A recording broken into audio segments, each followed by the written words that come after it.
नमस्ते दोस्तों, हमारे YouTube चैनल में आपका स्वागत है। चलो कहानी को शुरू करते हैं बिना टाइम खराब किए। रमेश एक अनुभवी ट्रक ड्राइवर था जिसने अपनी जिंदगी का बड़ा हिस्सा देश भर की सड़कों पर गुजारा था। वह बेहद मेहनती और कर्तव्यनिष्ठ था।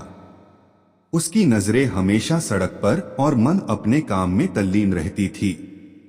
एक रात उसे एक दूर दराज के गांव में माल पहुंचाने के लिए बुलावा आया। यह काम उसे थोड़ा अजीब लगा क्योंकि उस गांव का नाम उसने पहले कभी नहीं सुना था, लेकिन नौकरी की मजबूरी और ड्राइवर का पेशा उसे ऐसी जगहों पर अक्सर लेकर जाता था। रात का समय था, आसमान में बादल छाए हुए थे और ठंडी हवा ने पूरे माहौल को और रहस्यमय बना दिया था। रमेश ने ट्रक में माल लादा और चल पड़ा। जैसे जैसे वह गांव की ओर बढ़ा, वैसे वैसे रास्ते में भीड़ कम होती जा रही थी।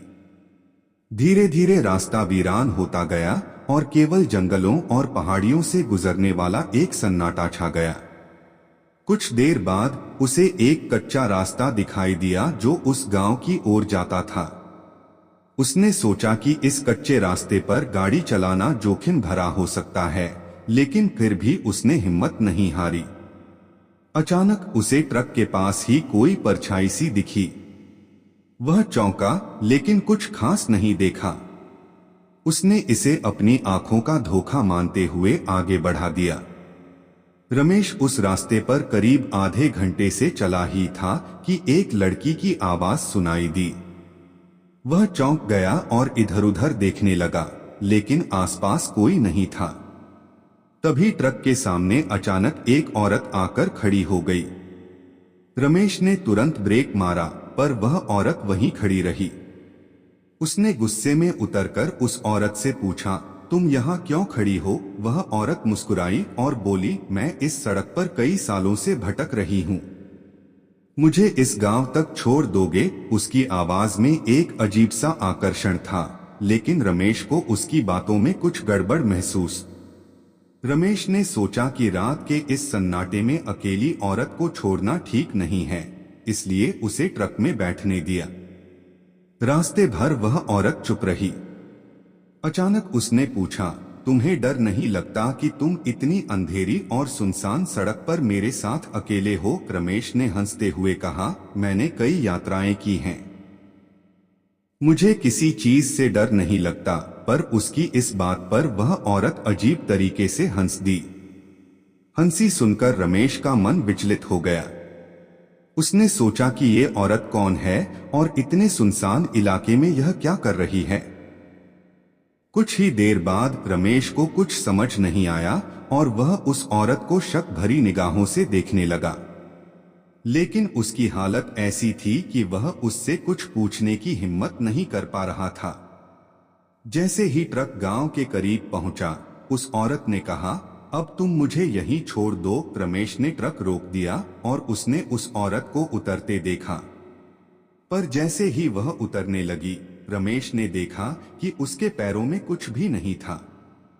वह हवा में तैरती हुई सी लग रही थी। रमेश का दिल तेजी से धड़कने लगा।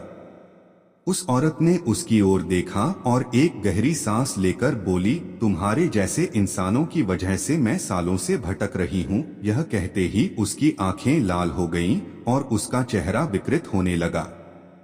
रमेश के होश उड़ गए। वह समझ गया कि यह कोई साधारण औरत नहीं बल्कि एक आत्मा है। उसने तुरंत ट्रक चालू किया और वहां से भागने की कोशिश की, लेकिन ट्रक ने अचानक जवाब दे दिया और बंद हो गया।